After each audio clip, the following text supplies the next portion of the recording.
Hello everyone, कैसे हैं आप सब लोग। आज हम करेंगे मार्च के इंपॉर्टेंट करंट अफेयर्स। तो आप लोगों को बता दें, हम लोग वीकली करंट अफेयर्स लेके आते हैं। आज हम लोग करेंगे पार्ट 1।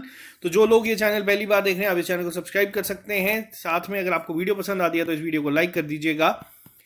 तो सबसे पहले एक अपडेट आप लोगों को बता दें, जो बच्चे हमारे साथ जुड़े हैं, जो कि जेके प्री सब इंस्पेक्टर की तैयारी कर रहे हैं हमारे साथ। आप लोगों को मैंने मॉक टेस्ट शेड्यूल शेयर किया था, जो कि 10 मार्च यानी कि आज से शुरू हो चुका है। पहला टेस्ट अपलोड हो चुका है हमारी ऐप पे। आप लोग ट्रिपल एस ऐप पे जा सकते हैं। अब जिन बच्चों ने हमारा जो कोर्स है, जिस कोर्स में आप लोगों को वीडियो लेक्चर्स मिल रहे हैं, जिसको 16 टीचर्स पढ़ा रहे हैं, साथ ही साथ जो पीडीएफ नोट्स मिल रहे हैं, इसके अलावा आप लोगों को टॉपिक टेस्ट, एमसीक्यू सीरीज, ये सब चीज़ें जो आपको मिल रही हैं, उसी में ही ये टेस्ट भी इंक्लूडेड हैं। तो ये सब आप लोगों को मिल जाएंगे हमारी ऐप पे। अगर आप लोगों को सिर्फ सेपरेट टेस्ट ही देने हैं तो आप लोग वो भी दे सकते हैं। तो यहाँ पे एक चीज़, इसके बाद बहुत सारे बच्चों ने ये कहा कि एक टेस्ट होना चाहिए जो कि सबके लिए हो, जिसमें हर कोई बच्चा पार्टिसिपेट कर पाए। तो आपको बता दूं, ये टेस्ट भी आप लोगों का होगा। ये कहाँ पे होगा तो आपको बता दें, ऑलिव बोर्ड ये टेस्ट करवा रहा है। एक स्पेसिफिक डेट पे ये कंडक्ट करवा रहा है, मार्च 11 से मार्च 12 के बीच में। तो ये एक स्कॉलरशिप टेस्ट की तरह आप इसको ट्रीट कर सकते हैं। आप लोगों को इस टेस्ट में अच्छा परफॉर्म करने वालों को स्कॉलरशिप भी मिलेगी। तो ये आप लोगों को कुछ नहीं करना है, ऑलिव बोर्ड की ऐप को डाउनलोड करना है, वहां पे आप लोग जा सकते हैं। वहां पे आपको ये टेस्ट दिख जाएगा, जो आज रात को 12 बजे आप लोगों का ओपन हो जाएगा। इसको आप में से हर कोई बच्चा अटेम्प्ट कर सकता है बिना कोई भी पैसा पे किए। अगर आप लोगों को ज्यादा मॉक टेस्ट देने हैं तो आप लोग ऑलिव बोर्ड की ऐप पे यहाँ पे मॉक टेस्ट दे सकते हैं। और एक चीज जो हम हर एक बच्चे को रिकमेंड करते हैं कि आप लोग सेक्शनल टेस्ट जरूर देना, क्योंकि ये जो पेपर है इसमें 14 कंपोनेंट्स हैं और टाइम मैनेजमेंट इसमें काफी क्रूशियल रोल प्ले करेगा आपके एग्जाम में। तो ये इसीलिए मॉक टेस्ट जेकेपीएसआई में फाइनेंस अकाउंट असिस्टेंट के कंपैरिजन में थोड़े से ज्यादा इंपॉर्टेंट है। तो ये आप लोग दे सकते हैं। इस पर मैं आपको डिटेल बता दूंगा किस तरीके से देना है, लेकिन आप लोग 11 से 12 मार्च में इसको दे सकते हैं कभी भी ऑलिव बोर्ड की ऐप पे। और अगर आप लोगों को टेस्ट जेके एसएसबी के लेवल के देने हैं तो वो आप लोगों को हमारी ट्रिपल एस की ऐप पे हम लोगों ने प्रोवाइड करवा दिए। तो चलिए शुरू करते हैं मार्च के इंपॉर्टेंट करंट अफेयर्स। देखो, हम लोगों ने काफी करंट अफेयर्स पढ़े, लेकिन जेके एसएसबी ने जो पूछे बहुत बेसिक लेवल के थे। एटलीस्ट ये है कि हम लोगों ने वो भी कवर किए हुए थे। तो चलो शुरू करते हैं आज की क्लास को बिना ज्यादा टाइम वेस्ट किए। अभी हाल ही में कौन सी कंट्री ऐसी बनी है जो दुनिया की पहली कंट्री है जिसने अप्रूव किया है कोवीफेंस को। अब ये क्या है, अब देखो ये जो टर्म्स हैं ये किसके लिए इंपॉर्टेंट है, जो बच्चे एसआई फाइनेंस की तैयारी कर रहे हैं खासतौर पे, वहां पे एक अलग से स्पेसिफिकली मेंशन है कोविड एंड इट्स गाइडलाइन। तो ये चीजें आपको पूछी जा सकती हैं कोविड के रिलेटेड जो करंट इवेंट में था। पहली कंट्री ऐसी कौन सी बनी है जिन्होंने कोवीफेंस को, जो कि फर्स्ट प्लांट बेस्ड कोविड-19 वैक्सीन है, जिसको अप्रूवल दे दिया है। तो ये पहली कंट्री कौन है, तो ये है कनाडा। कनाडा ऐसी पहली कंट्री बनी है जिसने कोवीफेंस को अप्रूवल दे दिया है। अब ये लोग लगा सकेंगे किस एज के, 18 से लेके 64 ईयर्स के बीच के लोग जो है वो इसको लगा सकते हैं। ये पहली प्लांट बेस्ड कोविड-19 वैक्सीन है, तो ये भी याद रखना। और ये कहा जा रहा है कि 70% इफेक्टिव है कोविड-19 को, यानी कि आप लोगों को अगर वायरस होता है तो उससे पहले ही आपको ये काफ़ी ये एक, अगर हम बात करें सिंपल लैंग्वेज में, प्रोटेक्शन दे सकती है उसके खिलाफ। तो याद रखना कोवीफेंस पहली कंट्री कौन सी है, कनाडा। नेक्स्ट पे आते हैं, अभी हाल ही में मिनिस्टर ऑफ स्टेट जो हमारी हैं फॉर एजुकेशन, अन्नपूर्णा देवी, इन्होंने प्रेजेंट करा है नेशनल आईसीटी अवार्ड्स को। तो पहली चीज, आईसीटी अवार्ड्स होते क्या हैं, तो ये होते हैं information and communication technology awards. 2020 और 2021 के दिए गए हैं। कितने टीचर्स को ये अवार्ड मिले हैं, तो ये 49 टीचर्स को ऑल ओवर इंडिया ये अवार्ड दिया गया है। तो पहला पॉइंट तो आपको ये याद रखना है। नेक्स्ट पे आते हैं, अभी हाल ही में किसे अपॉइंट किया गया है नया प्रेसिडेंट और CEO National e Governance Division का, NEGD। तो किसने अभी हाल ही में नेशनल ई गवर्नेंस डिवीजन को अपॉइंट किया गया है, किसे, as a president and CEO. तो जो इस समय डिजिटल इंडिया के सीईओ हैं, आप लोगों से दोनों चीजों को याद रखना। डिजिटल इंडिया के जो सीईओ हैं अभिषेक सिंह जी, जिन्हें आप यहाँ पे देख सकते हैं, इन्हें अपॉइंट किया गया है नेशनल ई गवर्नेंस डिवीजन का प्रेसिडेंट और CEO ministry of electronics information के द्वारा। तो पहला पॉइंट आप लोगों को ये याद रखना है। आईएएस ऑफिसर है बेसिकली ये। नेक्स्ट पे आते हैं, अभी हाल ही में जीरो डिस्क्रिमिनेशन डे। देखो जो डेज हैं इस पे क्वेश्चन बनते हैं, इस बार पेपर में नहीं आया क्योंकि काफी सारे कंपोनेंट्स थे इसमें। लेकिन एक चीज और मैं आपको बता दूं, यहाँ पे क्या है, यहाँ पे करंट इवेंट्स एक अलग सेक्शन है, हिस्ट्री एक अलग सेक्शन है, जो जेकेपीएसआई का पेपर है, खासतौर पर जो फाइनेंस का पेपर है उसमें 20 मार्क्स की सिर्फ करंट अफेयर्स आएंगी एसआई फाइनेंस का पेपर में। तो ये इसीलिए आपके इंपॉर्टेंट है। जीरो डिस्क्रिमिनेशन डे कब मनाया जाता है? जीरो डिस्क्रिमिनेशन डे जो मनाया जाता है, जो ऑब्जर्व किया जाता है, वो हर साल किया जाता है 1 मार्च के दिन। और यहाँ पे अगर हम बात करें इस बार इसका सिंबल क्या था, देखो अभी तक पेपर में ना ज्यादातर आपसे थीम पूछी जाती है, जो पेपर का लेवल एडवांस हुआ है। आजकल जो इंपॉर्टेंट डेज है उसमें एक सिंबल भी आता है। सिंबल क्या था इसका? सिंबल था इस बार इसका बटरफ्लाई, यानी कि एक साइन ऑफ ट्रांसफॉर्मेशन। ठीक है, थीम भी पूछी जा सकती है। थीम क्या थी? थीम थी remove laws that harm, create laws that empower. तो ये याद रखना, दोनों चीजें इंपॉर्टेंट है। जीरो डिस्क्रिमिनेशन डे कब होता है? 1 मार्च को होता है। इसका सिंबल क्या था? सिंबल थी बटरफ्लाई। अगर पूछा जाए थीम क्या थी, तो थीम थी remove laws that harm, create laws that empower. तो ये याद रखना, काफी इंपॉर्टेंट है, तीनों चीजें पूछी जा सकती है पेपर में। नेक्स्ट पे आते हैं, नान मुथलवन जो है एक स्किल डेवलपमेंट स्कीम अभी हाल ही में लॉन्च की गई है स्टूडेंट्स के लिए। ये रिसेंटली किस स्टेट ने लॉन्च किया? ये जो वर्ड्स हैं आप लोग इससे गेस कर सकते हैं। इसे हाल ही में जो लॉन्च किया गया है तमिलनाडु के जो सीएम हैं उनके द्वारा। तमिलनाडु के सीएम कौन है? सॉरी, तो इनका नाम भी याद रखना। तमिलनाडु के सीएम है एमके स्टालिन। इन्होंने अभी हाल ही में इसे लॉन्च किया है। अब इसका नाम यहां पे क्या है? इसका नाम होता है इस वर्ड का मीनिंग क्या है? इस वर्ड का मीनिंग है I am the first, the youngest, ठीक है, to conquer Tamil Nadu. I am the youngest Tamil Nadu to conquer the world. तो इसका बेसिक नाम जो है अगर हिंट बताओ तो यही है, I am the first the youngest from Tamil Nadu to conquer the world. तो ये याद रखना। नेक्स्ट पे आते हैं। नेक्स्ट क्वेश्चन काफी इंपॉर्टेंट है। ये क्वेश्चन आप लोगों को इंपॉर्टेंट क्यों है? देखो आपके पेपर में क्या है, एक सेक्शन है जनरल इश्यूज। अब जो हम लोग आपको पढ़ाते हैं ना, अगर स्टैंडर्ड पेपर अगर कोई सेट करेगा ना, ये क्वेश्चन पूछेगा। जेकेएसएसबी जो क्वेश्चन पूछता है वो बहुत बेसिक लेवल के थे, लेकिन जरूरी नहीं है कि आपके जो अपकमिंग एग्जाम है उसमें इसी लेवल का पेपर देखने को मिले। तो इंडिया का क्या रैंक रहा है? अभी recently release 9th edition of Down to Earth annual state of India environment report 2022। तो इंडिया का रैंक क्या रहा है अभी हाल ही में जो आई है रैंकिंग? तो इसमें इंडिया का रैंक क्या रहा है? इसमें इंडिया का रैंक इस बार रहा है 120th। ठीक है, और ये जो है ये 17 जो एसडीजी यानी कि सस्टेनेबल डेवलपमेंट गोल जो आपके हैं उसमें से इंडिया 3 स्पॉट और नीचे गया है। तो ये पहली चीज याद रखना, ये काफी इंपॉर्टेंट होगा आप लोगों के लिए एग्जाम पॉइंट ऑफ व्यू से। ये किसने कहा है? ये कहा भी था यहाँ पे भूपेंद्र यादव ने। भूपेंद्र यादव इस समय कौन से मिनिस्टर हैं? आप लोग जल्दी से बता देना। भूपेंद्र यादव कौन है? अगर नहीं पता तो याद रखना, ये है इस समय minister of environment, forest, climate change, जो आपके पेपर में है। तो हो सकता है कि डायरेक्ट क्वेश्चन आपसे यही पूछा जाए। ये जेकेएसएसबी इस लेवल पे घूम रहा है, जनरल इश्यूज में आपसे यही पूछा जा सकता है कि इस समय मिनिस्टर कौन है। तो 120वां रैंक जो था यहाँ पे इस समय रहा है किसका? इंडिया का। तो 3 स्लिप पिछले बार से जो स्पॉट है 3 रैंक नीचे गिरा है, तो ये याद रखना। नेक्स्ट पे आते हैं। अभी जो नेक्स्ट क्वेश्चन है काफी ज्यादा इंपॉर्टेंट है। अभी हाल ही में कौन सी स्टेट ऐसी बनी है जिसने टॉप परफॉर्मिंग स्टेट बनी है इंडिया की with the population over 1 crore? अब देखो 2 कैटेगरीज थी यहाँ पे। पहली कैटेगरी क्या है? Population over 1 crore in terms of per capita net state domestic product at current prices. तो सीधा नाम याद रखना, टॉप किसने किया है? ये टॉप किया गया है तेलंगाना के द्वारा। सेकंड पे कौन था? तो सेकंड पे इस बार रहा है महाराष्ट्र। थर्ड पे था यहाँ पे आप लोगों का कर्नाटका, और फोर्थ पे जो था वो था तमिलनाडु। इनको याद नहीं रखना, आपको बस ये पूछा जा सकता है कि उनमें किसने टॉप किया है। जो कैटेगरी है पॉपुलेशन ओवर 1 करोड़, तो उसमें टॉप किया गया है किसके द्वारा? उसमें टॉप किया गया है तेलंगाना के द्वारा। पहला क्वेश्चन। अब आपको होमवर्क बताऊंगा, इसमें आप लोगों को बताना दूसरी कैटेगरी अगर थी, ध्यान से क्वेश्चन सुनना, अगर कोई दूसरी कैटेगरी थी पॉपुलेशन बिलो 1 करोड़, तो आपको बताना है उसमें किसने टॉप किया। इसके आंसर के लिए आप लोग गूगल कर सकते हैं। जब जब आप गूगल करेंगे ये क्वेश्चन आपके दिमाग में रह जाएगा। आ जाओ नेक्स्ट क्वेश्चन के ऊपर। क्वेश्चन काफी इंपॉर्टेंट है और ये लेवल है जेकेएसएसबी के क्वेश्चंस का। पूछा गया था फेरन कौन पहनता है। अगर ये जेएंडके के बच्चों को नहीं पता होगा तो ये किसको पता होगा। नेक्स्ट पे आते हैं। अभी हाल ही में हैरत फेस्टिवल ऑब्जर्व किया गया था कश्मीर में, that marks the marriage anniversary of Lord Shiva, जिसे हम लोग महाशिवरात्रि भी कहते हैं। अब ये किस तारीख को किया गया था? देखो डेट पे नहीं पूछा जाएगा। 28 फरवरी को हैरत ऑब्जर्व किया गया था, महाशिवरात्रि हम लोगों ने 1 मार्च को ऑब्जर्व की थी। ठीक है, ये क्वेश्चन इस तरीके से नहीं आएगा, आपसे ये पूछा जा सकता है कि कश्मीर का फेस्टिवल इनमें से कौन सा है। हैरत फेस्टिवल बहुत इंपॉर्टेंट है कश्मीरी पंडित्स के लिए।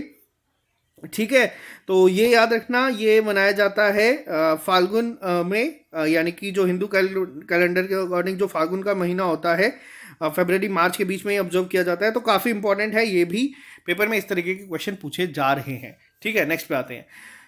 वापिस से रैंकिंग पे क्वेश्चन है। रैंकिंग पे क्वेश्चन याद रखना, अभी हाल ही में क्या रैंक रहा है इंडिया का, जो रिसेंटली रिलीज हुआ है 16th edition of the wealth report 2022 in the billionaires population globally. तो ये क्वेश्चन काफी इंटरेस्टिंग है।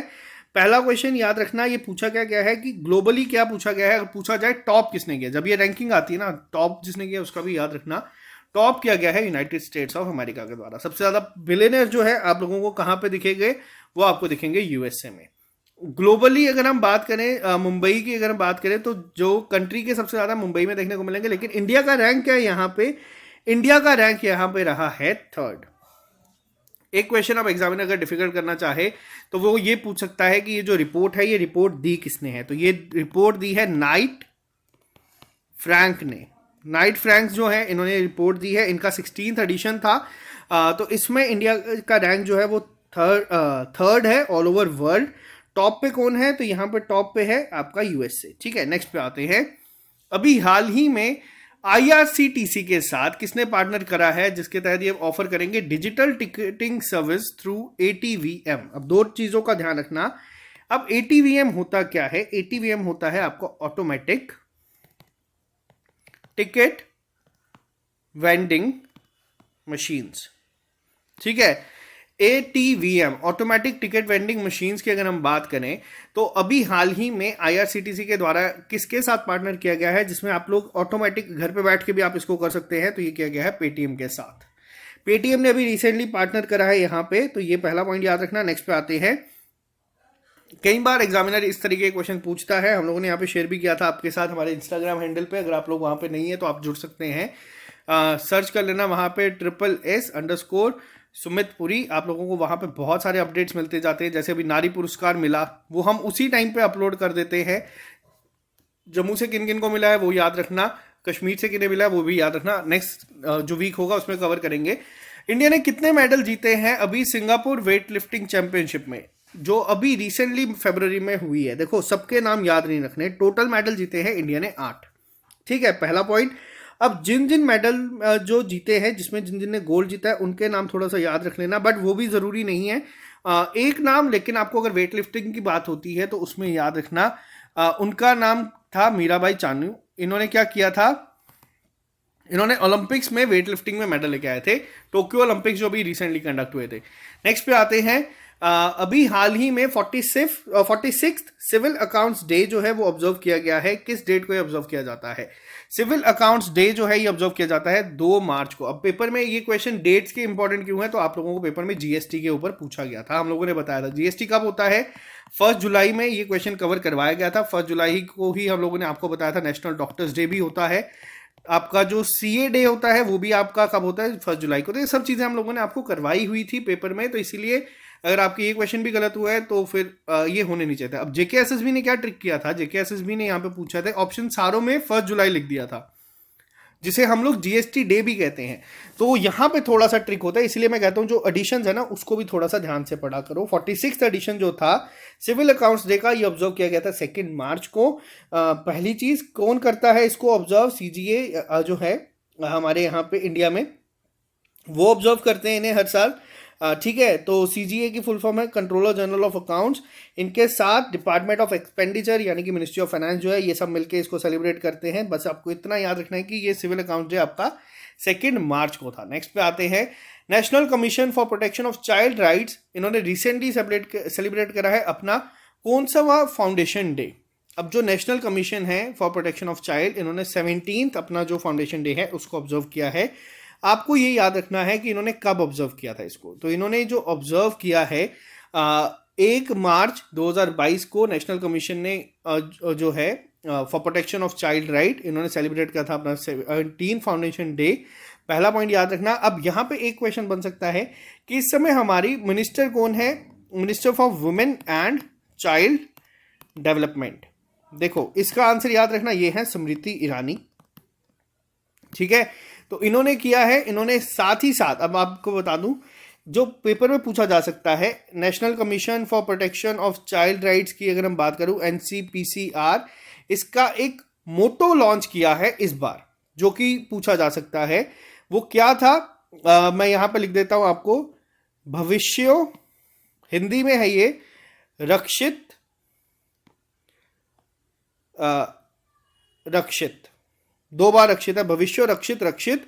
ये एक जो है लोगो इनकरेज किया, लॉन्च किया है, जिसके तहत इनकरेज किया जाए या प्रोटेक्ट किया जाए जो चिल्ड्रंस का फ्यूचर है उसके लिए। तो ये याद रखना काफी इंपॉर्टेंट होगा। नेक्स्ट पे आते हैं, अभी हाल ही में to maintain population immunity against wild polio virus. अब ये देखो नई चीज है, यहां पे याद रखना, जो पोलियो वायरस था जो इंडिया ने काफी हद तक, अब मैं मान के चलता हूं, इस पे कवर कर ही लिया, बहुत कम केसेस अब यहाँ पे आते हैं, एक टाइम पे बहुत सीरियस यहाँ पे था। पोलियो नेशनल इम्यूनाइजेशन डे, ये कब ऑब्जर्व किया जाता है? ये जो डेज पे क्वेश्चन है, आप लोगों ने एग्जांपल देख लिया, आपके फाइनेंस अकाउंट असिस्टेंट में पूछा गया था, कब किया जाता है? 27 फरवरी को ये हर साल ऑब्जर्व किया जाता है। नेशनल पोलियो इम्यूनाइजेशन ड्राइव शुरू की गई थी 2022 की। इसके तहत जो हमारे हेल्थ मिनिस्टर है, जिनका नाम है मानसुख मांडविया जी, इन्होंने इसको एक हेल्थ ड्राइव को शुरू किया गया था ताकि हर एक घर तक घर जाके पोलियो ड्रॉप जो है वो पहुंचाई जा सके। पहले भी ये होती थी, लेकिन अब बात करते हैं नेक्स्ट क्वेश्चन पे। अनुभूति एक इनिशिएटिव शुरू किया गया है जिसके तहत QR code based paperless feedback management system शुरू किया जाएगा पब्लिक और पीपल के बीच में। ये किस स्टेट ने शुरू किया है? देखो अनुभूति जो यहाँ पे आप लोग देख रहे हैं, ये अभी हाल ही में किसके द्वारा शुरू किया गया है? ये जो आप लोग देख रहे हैं अनुभूति, तो ये अनुभूति और एक और शुरू किया गया है जिसका नाम है ई चिट्ठा। ये दो शुरू किए गए हैं, एक क्यूआर बेस्ड फीडबैक जो सिस्टम है उसका नाम है अनुभूति, और एक जो पोर्टल लॉन्च किया गया है ई चिट्ठा, इसके तहत कोशिश किया गया दिल्ली पुलिस के तहत ये शुरू किया जाए। तो आंसर तो है इसका दिल्ली। वैसे क्यूआर कोड के लिए अभी हाल ही में जम्मू कश्मीर गवर्नमेंट ने भी जो हमारे यहाँ पे हैंडीक्राफ्ट्स हैं, यानी कि जो अगर मैं बात करूँ कारपेट्स हैं, उनके लिए शुरू किया है कि उन पे क्यूआर कोड लगाया जाएगा, जिसके तहत क्या होगा, जो भी कोई इंसान खरीदता है वो स्कैन करके देख सकता है कि ये जम्मू की क्वालिटी है या नहीं, जम्मू कश्मीर के से बिलोंग करता है ही नहीं। तो क्यूआर के ऊपर दो क्वेश्चन याद रखना, अनुभूति है आपका दिल्ली का, और जेएंडके के जो क्यूआर कोड लगाए गए हैं वो लगाए गए हैं कारपेट के ऊपर। नेक्स्ट पे आते हैं, नेक्स्ट क्वेश्चन यहाँ पे जो है काफी इंपॉर्टेंट है। अभी हाल ही में किस यूनियन मिनिस्टर ने अनाउंस करा है 5 लाख रुपए का insurance for OSC workers and launch स्त्री मनोरक्षा प्रोजेक्ट? अब दो चीजें हैं, आपसे ये भी पूछा जा सकता है कि स्त्री मनोरक्षा प्रोजेक्ट में कितने रुपए का इंश्योरेंस मिलेगा, तो ये है 5 लाख रुपए का। किसने किया है इसको आप लोग गेस भी कर सकते हैं, विमेन के रिलेटेड है, तो किसने किया होगा? जो इस समय हमारे women and child development minister हैं स्मृति ईरानी ने, इन्होंने इसको जो है वो किया है। अब यहाँ पे क्या होगा, इंश्योरेंस कवर मिलेगा। अब ओएससी क्या होता है? अब ओएससी बेसिकली क्या है, तो ये है वन स्टॉप सेंटर्स। ये 2015 में बनाए गए थे। इनमें जो भी वर्कर्स काम करते हैं इन लोगों को 5 लाख रुपए तक का जो है इंश्योरेंस मिलेगा। नेक्स्ट पे आते हैं, नेक्स्ट क्वेश्चन यहाँ पे है, ये काफी इंपॉर्टेंट है। इंडिया ने भी हाल ही में एक एमओयू साइन किया है, किसके साथ, किस कंट्री के साथ, जिसके तहत यूरिया और जो डीएपी अंडर G2G एग्रीमेंट है, इसकी जो सप्लाई होगी वो की जाएगी। यूरिया एंड डीएपी क्या होता है? अब डीएपी क्या होता है ये भी आपको पता होना चाहिए, ये है डाई अमोनियम फॉस्फेट, ठीक है। और G2G क्या होता है? G2G होता है आपका गवर्नमेंट टू गवर्नमेंट एग्रीमेंट।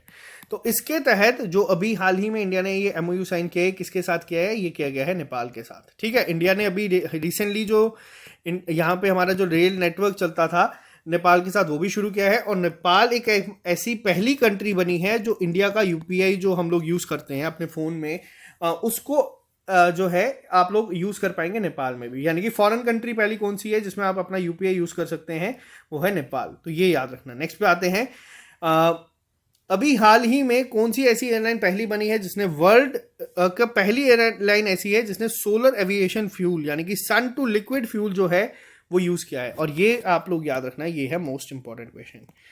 जो रिन्यूएबल एनर्जी के ऊपर क्वेश्चंस हैं ये पूछे जा सकते हैं पेपर में, याद रखना। तो कौन सी ऐसी एयरलाइन पहली बनी है जिसने सोलर एविएशन फ्यूल का यूज किया है, यानी कि सन टू लिक्विड फ्यूल भी इसे कहते हैं? तो किसने पहले ऐसे शुरू किया है? तो ये किया गया है स्विस के द्वारा। स्विस जो है या फिर हम इसे SWISS कहते हैं या फिर स्विस एयरलाइंस भी हम कहते हैं, इन्होंने अभी हाल ही में शुरू किया है और ये दुनिया की पहली ऐसी एयरलाइन बनी है जो सोलर एविएशन फ्यूल का यूज़ कर रही है। अब सोलर फ्यूल फैसिलिटी होती क्या है? तो अब यहाँ पे अगर आप लोगों ने वर्ड सुना है सन हेलियन, तो ये क्या करता है? ये दुनिया का पहली ऐसी फैसिलिटी होगी जिसके तहत जो सोलर फ्यूल होगा उसे यूज़ किया जा सकेगा यहाँ पे, और ऑपरेशनल हो जाएंगी ये 2022 से। ठीक है, तो ये याद रखना। नेक्स्ट पे आते हैं, कौन सी इंडिया की ऐसी एक्ट्रेस है जो हाल ही में भारतीय एक्सा लाइफ इंश्योरेंस की ब्रांड एम्बेसडर बनी है? इनका नाम क्या है? इनका नाम है विद्या बालन। विद्या बालन आपके एग्जाम पॉइंट ऑफ व्यू से क्यों इंपॉर्टेंट है? क्योंकि गुलमर्ग में एक फायरिंग रेंज है, ठीक है, जिसका नाम चेंज करके किसके नाम पे रख दिया गया है? विद्या बालन के नाम के ऊपर। पहला पॉइंट याद रखना, विद्या बालन फायरिंग रेंज रख दिया गया है। अब ये किसने किया है? तो ये किया गया है आर्मी के द्वारा। पहला पॉइंट ये, क्योंकि सद्भावना जो है ये पूछा गया था, ये किसने किया है शुरू? तो ये भी इंडियन आर्मी ने किया है। पूछा गया था किस प्रोडक्ट के लिए किया गया है? नामदा प्रोडक्ट के लिए पूछा गया था। उसके अलावा GI टैग मैंने आपको बार बार बताया है कि गुच्ची को अभी नहीं मिला, ये पूछा गया है। नेक्स्ट पेपर में हो सकता है आप लोगों से पूछा जा सके, तो याद रखना विलो बैट की भी बात की गई है जो कश्मीर का है, अभी तक इसे भी मिला नहीं है लेकिन डिमांड की गई है। ठीक है, बट मुझे एक चीज़ समझ यहाँ पे ये नहीं आती कि इतने सारे क्वेश्चन होने के बाद JKSSB सैफरॉन के पीछे क्यों पड़ गया है? हर बार हर क्वेश्चन हर पेपर में सैफरॉन किस फ्यूल पे किस सॉइल पे बनता है, कौन सा प्रोडक्ट ऐसा है, ये सारी चीज़ें जो है अब थोड़ा सा पेपर सेट करने वाले को भी अच्छा लेवल रखना चाहिए, क्योंकि बच्चे बहुत देर से मेहनत कर रहे हैं। थोड़े स्टैंडर्ड के क्वेश्चंस होने चाहिए पेपर में ताकि मज़ा भी आए पेपर देने के लिए। इंडियन पैरा आर्चर कौन से ऐसे हैं जो कि दुनिया के पहले ऐसे इंडियन आर्चर बने हैं जिन्होंने इंडिविजुअल सिल्वर जीता है Dubai 2020 world archery para championship में? अब देखो पेपर में ये क्वेश्चन एज इट इज पूछा जाए या ना जाए, लेकिन आपको इनका नाम याद रखना है। आपसे पूछा जा सकता है कि किस स्पोर्ट से रिलेटेड है, और खास तौर पे इनका नाम क्या है? तो इनका नाम है पूजा जतिन। और जब हमारी कोई इंडिया से विमेन एथलीट इस तरीके की चीज़ें करके आती हैं तो ऑटोमेटिकली काफ़ी इंपॉर्टेंट हो जाती है, और ये पहली इंडियन ऐसी बनी है जिन्होंने सिल्वर मेडल जीता है पैरा चैंपियनशिप में, तो ये याद रखना। ठीक है, बहुत इंपॉर्टेंट है पेपर के पॉइंट ऑफ व्यू से। नेक्स्ट पे आते हैं, वर्ल्ड वाइल्ड लाइफ डे ये कब मनाया गया है? इसके तहत कोशिश क्या की जाती है? अवेयरनेस फैलाई जाए ताकि जो इंपॉर्टेंस है फ्लोरा एंड फौना की, ये कब किया गया है? तो ये किया गया है मार्च 3 को। याद रखना ये इंपॉर्टेंट है क्योंकि आपके पेपर में स्पेसिफिक एक सेक्शन है जिसका नाम है general issues on environment, ecology, biodiversity. तो आपको इस तरीके के क्वेश्चंस पूछे जाने चाहिए। अगर अच्छे लेवल का पेपर सेट किया गया तो ये क्वेश्चंस होने चाहिए पेपर में। अब यहाँ पे बात किया जाए तो एक और चीज़ है, यहाँ पे इसकी थीम क्या थी? थीम के बारे में भी नोट डाउन कर लेना। इसकी जो थीम थी वो थी रिकवरिंग की स्पीशीज फॉर इकोसिस्टम रिस्टोरेशन। ठीक है, और 3 मार्च को ये ऑब्जर्व किया जाता है। पहली बार कब किया गया था? फर्स्ट कब था? तो ये किया गया था 3 मार्च 2014 में ऑब्जर्व। ठीक है, वर्ल्ड वाइल्ड लाइफ डे की अगर हम बात करें। नेक्स्ट क्वेश्चन पे चलते हैं। अभी हाल ही में BCCI ने रिसेंटली अनाउंस करा है official partner for Tata IPL। अब ये किसे अपॉइंट किया गया है? तो ये चीज़ें बहुत अच्छी लगती हैं। देखो, टाटा हमारे इंडिया का प्रोडक्ट है और जिसको साथ में किया है वो भी रुपए का जो है उसे किया गया है, तो ये चीज़ें काफ़ी अच्छी लगती हैं। इंडियन जो एक बहुत बड़ी प्रीमियर लीग है जो हमारी IPL यहाँ पे होता है, इंडियन प्रीमियर लीग, BCCI ने अनाउंस किया है इसका ऑफिशियल पार्टनर। पहले कौन था? पहले था वीवो था। वीवो चाइनीज़ प्रोडक्ट है, टाटा इंडियन प्रोडक्ट है। जब इंडिया के ही जो टाइटल स्पॉन्सर्स बनते हैं तो ये काफ़ी एक अच्छा साइन दिखाता है। पहला पॉइंट याद रखना। दूसरी चीज़ क्या है, इसके अलावा बहुत सारे को पार्टनर्स भी होते हैं तो उन सब के बारे में आपको याद नहीं रखना, बस आपको याद रखना है रुपए पहली बार ऐसा एक पार्टनर बना है यहाँ पे। रुपए की अगर मैं बात करूँ तो कौन है इसका हेड या किसके अंडर ये आता है, किसने बनाया है? तो ये बनाया गया है national payment corporation of India के द्वारा। ठीक है, ऑफिशियल पार्टनर होगा इस बार ये, और मल्टी ईयर पार्टनरशिप है यहाँ पे, और ये 15th एडिशन होगा, ये भी याद रखना। अगर पूछा जाए 14th एडिशन किसने जीता था? 14th एडिशन जीता था CSK ने। 15th एडिशन के याद रखना, जो भी रिसेंटली होगा ये 15th एडिशन है। नेक्स्ट पे आते हैं, वर्ल्ड ओबेसिटी डे की थीम क्या थी? वर्ल्ड ओबेसिटी डे ऑब्जर्व कब किया जाता है? तो ये ऑब्जर्व किया जाता है 4 मार्च को। इसकी थीम क्या थी? इस बार इसकी जो थीम थी वो थी एवरीबॉडी नीड्स टू एक्ट। काफ़ी इंपॉर्टेंट है ये भी आपके एग्जाम पॉइंट ऑफ व्यू से। नेक्स्ट पे आते हैं, जो नेक्स्ट क्वेश्चन है ये आपसे पूछा जा सकता है, नेशनल सिक्योरिटी डे कब ऑब्जर्व किया जाता है? नेशनल सिक्योरिटी डे आपका हर साल ऑब्जर्व किया जाता है एज अ राष्ट्रीय सुरक्षा दिवस। तो ये मनाया जाता है सेम 4 मार्च के दिन। अब याद रखने की ट्रिक क्या है? देखो, जो बंदे मोटे हैं वो लोग सिक्योरिटी में नहीं जा सकते। एक रेफरेंस के तौर पे मैं आपको याद करने की ट्रिक बता रहा हूं, दोनों 4 मार्च को ही होते हैं। नेक्स्ट पे आते हैं, name the India first train collision avoidance system, market as most important. India का पहला, और जब बात करूं तो ये क्या है? ये है इंडिजिनियस। इंडिजिनियस जब भी वर्ड यूज होता है ये अपने आप में ही बहुत इंपॉर्टेंट हो जाता है। इसमें क्या होता है कि इंडिया ने खुद बनाया है बिना किसी कंट्री की हेल्प लिए। तो इंडिया ने जो पहली ट्रेन कोलिजन अवॉइडेंस सिस्टम बनाई है, ये जो बनाया गया है इसका नाम क्या है? तो इंडिया ने जो पहला ऐसा बनाया है इसका नाम है कवच। कवच जो है पहला है, इसके तहत कोशिश की जाएगी जो रेल एक्सीडेंट्स है उन्हें अवॉइड किया जाए, और इसको टेस्ट किया गया है इंडियन रेलवेज के द्वारा। बहुत इंपॉर्टेंट है। अब इंडिजिनियस की बात हुई रही है तो इसमें 2 नाम याद रखना, पेपर में पूछे जा सकते हैं। पहला INS विक्रांत, ये क्या है? ये इंडिया का अपना पहला एयरक्राफ्ट कैरियर है जो कि इंडिजिनियसली डेवलप्ड किया गया है, ठीक है। इसके अलावा निर्भय मिसाइल को भी याद रखना। आप लोगों ने अभी यूक्रेन रशिया के वॉर में बहुत बार सुना होगा क्रूज मिसाइल के बारे में। तो ये जो है, ये निर्भय मिसाइल भी जो है DRDO के द्वारा इंडिजिनियसली डेवलप्ड है। तो ये याद रखना बहुत इंपॉर्टेंट है। और इसके तहत जो रेलवे का एक गोल चल रहा है यहाँ के, ये जो TCAS है, 0 एक्सीडेंट का, तो इसको अचीव करने की बात की जा रही है यहाँ पे। बहुत इंपॉर्टेंट है ये पॉइंट, पहला बनाया गया है तो याद रखना। नेक्स्ट पे आते हैं, Reliance industry limited recently open India first of a kind largest global destination Jio world centre. ये क्वेश्चन याद रखना। जियो वर्ल्ड सेंटर पहला एक ऐसा लार्जेस्ट ग्लोबल डेस्टिनेशन बनाया गया है, ये कहाँ पे बना है? तो ये बनाया गया है मुंबई में, ठीक है, मुंबई में बनाया गया है। अब यहाँ पे एक और चीज बात करें, आप लोगों के लिए होमवर्क है, आप लोगों को बताना है इंडिया का पहला ऐसा कौन सा IIT है जो आउटसाइड इंडिया ओपन होगा, किस जगह में? ये आपका होमवर्क है। नेक्स्ट पे आते हैं, who is constructing India first green charging hub along the Delhi Jaipur Agra highway. अब देखो, ये जो क्वेश्चन है ना, ये क्वेश्चन क्यों इंपॉर्टेंट है? क्योंकि जो जब वर्ड यूज हो रहा है ना आज की डेट में, ये काफी इंपॉर्टेंट हो जाता है। ग्रीन चार्जिंग स्टेशन जिसे कहा जाता है, बहुत सारी चीजें यहाँ पे आप लोग देख सकते हैं। तो कौन सा होगा पहला? ये है NH for EV। Full form क्या है? फुल फॉर्म आप लोग गेस कर सकते हैं, national highway for electric vehicle, ठीक है, पहला पॉइंट। और ये चार्जिंग ग्रीन चार्जिंग हब बनाया जा रहा है जयपुर दिल्ली आगरा। ये जगह भी याद रखना, दिल्ली जयपुर आगरा में बनाया जा रहा है नेट जीरो कार्बन इंफ्रास्ट्रक्चर के लिए। अब एम क्या है? ताकि जो जीरो कार्बन फुटप्रिंट है उनको जो रिड्यूस कर सकें, जो कार्बन फुटप्रिंट है उसको जीरो तक लेके आ सके। तो पहला। अब यहाँ पे एक और क्वेश्चन मैं आपसे पूछता हूँ, पहली इंडिया की प्लास्टिक न्यूट्रल कंपनी कौन सी बनी है? तो वो भी याद रखना, वो है डाबर। इस तरीके के क्वेश्चन पूछे जा सकते हैं। डाबर ऐसी बनी है क्यों? क्योंकि जितना ये प्लास्टिक यूज करती है उतना ही प्लास्टिक ये हर साल रिसाइकिल भी करती हैं, ठीक है। नेक्स्ट पे आते हैं, blue cross of India and 4PAW launch India first mobile ambulance for street animals in which city. देखो, बहुत इंपॉर्टेंट है ये, कहाँ पे हुआ है ये ब्लू क्रॉस ऑफ इंडिया जो है, यहाँ पे आप लोग देख सकते हैं। ये Chennai based animal welfare charity है। इन्होंने पहली मोबाइल एम्बुलेंस बनाई है जो कि स्ट्रीट एनिमल्स का कर सकती है। किसके साथ कोलैबोरेट किया है? ये कोलैबोरेशन किया गया है तमिलनाडु के साथ। अब तमिलनाडु में आप लोग यहाँ पे गैस कर सकते हैं क्या होगा? चेन्नई इसका आंसर है। चेन्नई के साथ इन्होंने किया है। बहुत अच्छा प्रोग्राम है ये, स्ट्रे एनिमल के लिए, स्ट्रे एनिमल केयर प्रोग्राम है जिसे हॉस्पिटल ऑन व्हील्स भी कहा जाता है।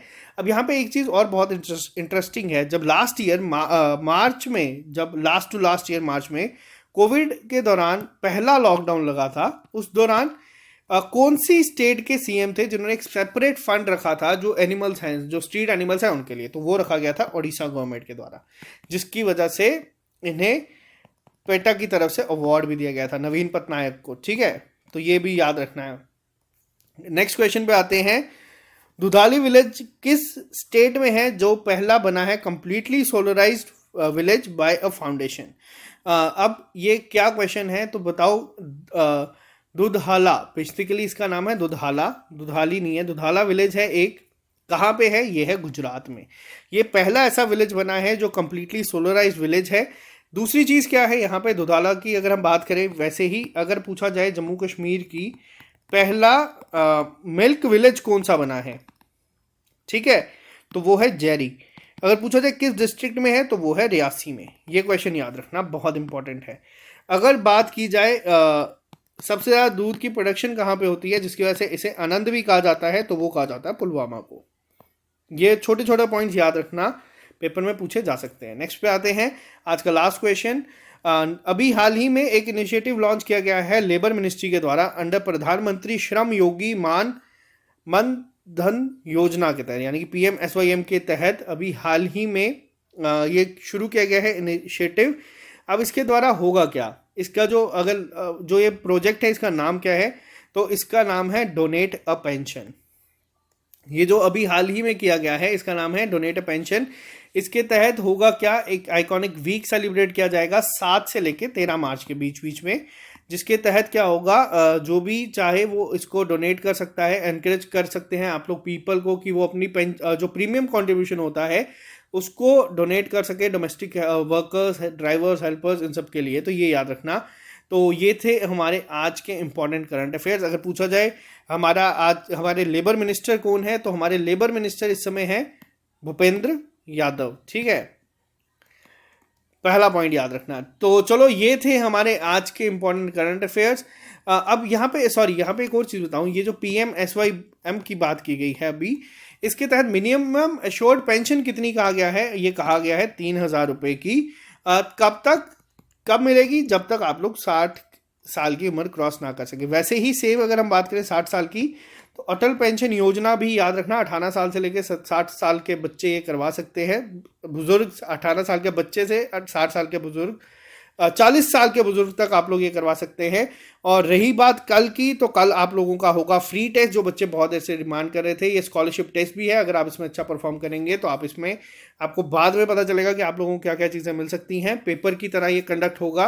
तो मान के चलो कि कल आप लोगों का पेपर है, कल आप लोग ये पेपर अटेम्प्ट करें, उसके बाद 10 से 14 के बीच में आप लोग ये टेस्ट कभी भी अटेम्प्ट कर सकते हैं। SSS की ऐप पे आप लोगों को मिल जाएगा। एक्स्ट्रा टेस्ट अगर आप लोगों को और देने हैं, वो आप लोग ऑलीबोर्ड की ऐप पे दे सकते हैं। 10 टेस्ट आपको वहां मिलेंगे और 60-80 सेक्शनल टेस्ट आपको ऑलीबोर्ड की ऐप पे मिल जाएंगे, और साथ ही साथ नोट्स आपको मिल ही रहे हैं। हम लोगों ने बहुत कोशिश की है कि JKPSI में हम लोग जो बार है इसको रेस करें। तो ऑल द बेस्ट आप लोगों को, मेहनत करते चलो, बाकी देखा जाएगा जो भी होगा। आप लोगों को आज MCQs की सीरीज नहीं मिल पाई, लेकिन कल हम लोग करेंगे हिस्ट्री का हमारा टॉप 300 जो MCQs हम लोग कर रहे हैं उसका नेक्स्ट पार्ट। तो चलो bye bye, take care, all the best. मिलते हैं जल्दी नए लेक्चर के साथ। अभी के लिए दीजिए इजाजत। Have a nice day, bye bye, take care, good night.